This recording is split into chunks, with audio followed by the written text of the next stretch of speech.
To ni le bolečina pacientov, ampak vseh nas so se na javno pismo društva Srebrna nit s pričevanjem o neznosnih razmerah na ljubljanski urgenci odzvali v naši največji bolnišnici. Kot pravijo, se vsem pacientom opravičujejo za morebitno neprijetno obravnavo.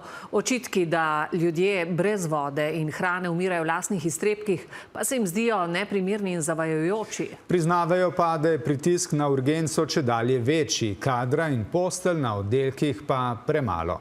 Ljudje na sprejem v bolnišnico, tudi na hodnikih, v povprečju čakajo od 16 do 18 ur. Tjaša Dogolin. Zaradi slabega počutja je šel konec marca takrat 84-letni oče Damjana Gladka na urgenco. Najprej v Kamnik, od tam so ga peljali v UKC. Mislim, on je bil švoh, v glav se mu je vrtel, imel je pač razne težave. Pred časom je imel tudi infarkt, pol se mu je še sladkor zelo povišal, ne vem od česa, v glavnem.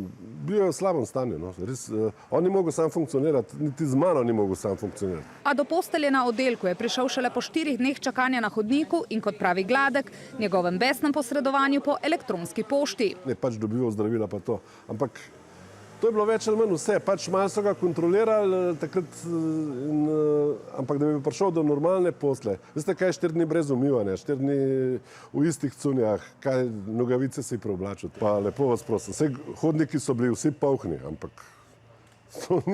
to ni človeka vredno. In takšnih pričevanj je v zadnjem času veliko. Da bi ovrgli nedavne grobe očitke o nehumanih razmerah, pa nam je vodstvo bolnišnice dopoldne razkazalo prostore urgence. Stanje v čakalnici je bilo precej mirno, na hodnikih oddelka internistične prve pomoči je sicer ležalo nekaj pacientov.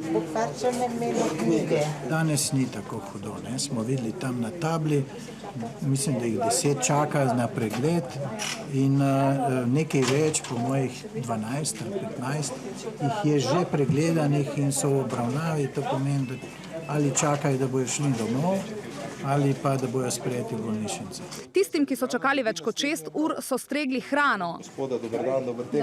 Dober tek. Kdaj ste že tu, ampak zdaj je čas kosila. Po 3-mesečni prenovi je končno spet na voljo tudi prostor, kjer pacientom zamenjajo plenice, jih preoblečajo. Ta čas, ko ste prenavljali, je bilo pa kaj? Vse smo uporabljali, dobili smo v bistvu souporabo od kolegov iz splošne nujne medicinske pomoči, en tak podoben prostor. Za higiensko obravnavo mi uporabljamo tudi naše ambulante. Svojce ob tem vseeno pozivajo, če se zgodi, da koga spregledamo, da je žejen, lačen, opozorite. Na tako število pacientov ne moremo detektirati vseh težav. Pa pravim, pričakujemo vsaj od svojcev, da svoje potrebe da kar povejo, da to ni problem. To nam je v pomoč seveda. Sicer pa UKC priznavajo, da se lahko zlasti v konicah okoli vikenda, ko je priliv bolnikov že tako ogromen, ob več nujnih intervencijah obravnava popolnoma ustavi in je čakanje daljše. Oddelek internistične prve pomoči pa da celo sami zaposleni imenujejo oddelek iskanja proste postelje.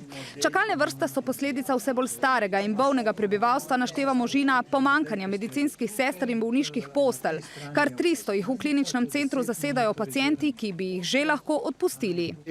Nočejo domov vzeti in čakajo na dom. Upajo, da se bodo razmere na urgenci nekoliko umirile s septembrskim odprtjem nove opazovalnice z 12 posteljami, kamor bodo namestili bolnike, ki potrebujejo dodaten nadzor med prejemanjem zdravil ali čakanjem na nadaljnje obravnave.